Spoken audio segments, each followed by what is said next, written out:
Coisinha louco. E aí, cara, como que tá? Tudo bem? E aí, meu? Tem um cigarro aí pra mim? Cigarro?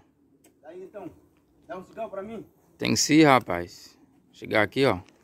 Pode vir. Eu tenho cachaça comigo também, se tu quiser tu pode tomar comigo, cara. Fica bom, né? Cachaça? Se vamos deixar esse garrafa vazio, vamos encher a cabeça. Não, meu. Boizinha louco. Bom, né, cara? Um boizinha louco que manda cigarro.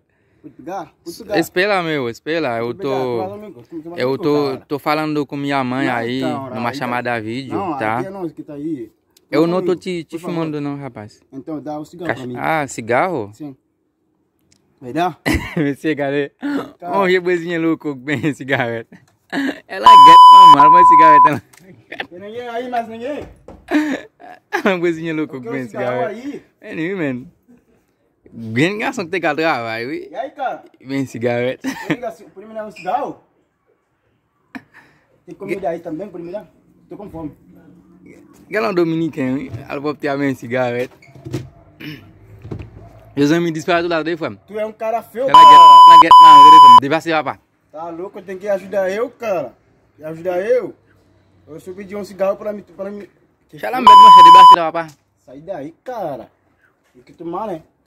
Que foi, cara? Tem mais? Soti, mulher, chefe. Só beijando lá. Ouvi o Brasília, man. Cara, mas você soti, papai. Cara, vai lavar as cuecas, cara.